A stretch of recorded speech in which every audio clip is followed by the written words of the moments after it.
Guys, അങ്ങനെ ഞങ്ങളും പോയി എറണാകുളത്തപ്പൻ ഗ്രൗണ്ടിലെ നയാഗര വാട്ടർഫോൾസ് കാണാൻ. സമ്മർ എക്സ്പോ പ്രമാണിച്ച് അവിടെ അടിപൊളി വാട്ടർ എക്സ്പോയും കാര്യങ്ങളൊക്കെയാണ് സെറ്റ് ആക്കിയിരിക്കുന്നത്. ആൻഡ് മാർച്ച് 27 തുടങ്ങിയ എക്സ്പോയ്ക്ക് ഞങ്ങൾ എത്തിയത് ഏപ്രിൽ 27. എന്താ ചെയ്യുക, ഇത്ര ബിസി പീപ്പിൾസ് ആയി പോയി. അങ്ങനെ ആദ്യം തന്നെ നമ്മൾ കയറി ചെന്നത് പൂമ്പാറ്റകൾ എന്ന് പറഞ്ഞ ഒരു DJ വൈബുള്ള പൂന്തോട്ടത്തിലേക്കാണ്. അവിടുത്തെ സെറ്റിങ്സ് ഒക്കെ അടിപൊളിയായിരുന്നേ. അങ്ങനെ ഞങ്ങൾ ദേ വാട്ടർഫോൾസിലേക്ക് എത്തി. പക്ഷെ തെറ്റിദ്ധരിക്കരുത്, ഇതല്ല നമ്മുടെ വാട്ടർഫോൾസ്, ഇത് ഡ്യൂപ്ലിക്കേറ്റ് നമ്മുടെ നയാഗ്ര വാട്ടർഫോൾസ് ദേ തൊട്ടപ്പുറത്ത് കാണുന്ന ഇതാണ് കേട്ടോ. നേരിട്ട് ഞാൻ നയാഗ്ര കണ്ടിട്ടില്ലെങ്കിലും ഇത് സൂപ്പർ ആയിരുന്നേ.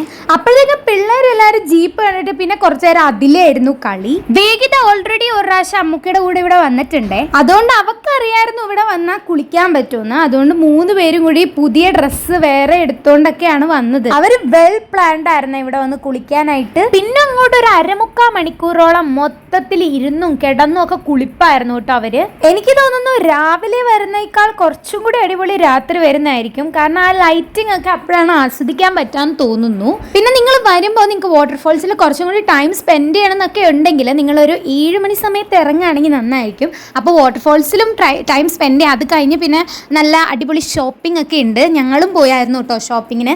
അവിടെ നിന്ന് കുറേ അച്ചാറും പിന്നെ മറ്റേ കൊണ്ടാട്ടമൊക്കെ ഇല്ലേ അതൊക്കെ വാങ്ങിട്ടോ. പിന്നെ കുറച്ച് ഫുഡൊക്കെ അടിച്ച്, ഫുഡ് എന്ന് പറഞ്ഞാൽ ഞങ്ങൾ പാനിപ്പൂരിയൊക്കെയാണ് വാങ്ങിയത്. എനിക്ക് പിന്നെ പണ്ട് മുതലേ ഈ പാവ് ഭാജി പോലെയുള്ള സാധനങ്ങളൊന്നും ഇഷ്ടമല്ല. പാനിപ്പൂരിയിൽ മറ്റേ വെള്ളം ഒഴിച്ചുള്ള സംഭവം എനിക്ക് ഇഷ്ടമല്ല. അതുകൊണ്ട് ഞാൻ പൂരിയിൽ മറ്റേ മസാല ഇട്ടുള്ള മാത്രം കഴിക്കുള്ളൂ കേട്ടോ.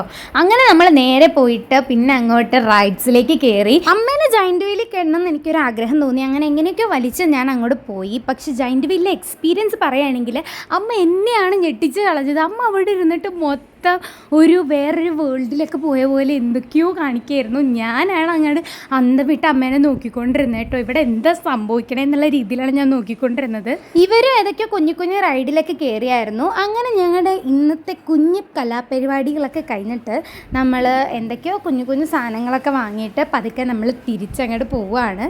അങ്ങനെ ഈ ഒരു ഔട്ടിങ്ങോട് കൂടി ചിറ്റയുടെ വീട്ടിലെ ഈ വർഷത്തെ വെക്കേഷൻ കഴിഞ്ഞ് ഞങ്ങൾ തിരിച്ചു പോവുകയാണ്. അപ്പോൾ അത്രയേ ഉള്ളൂ. Bye bye.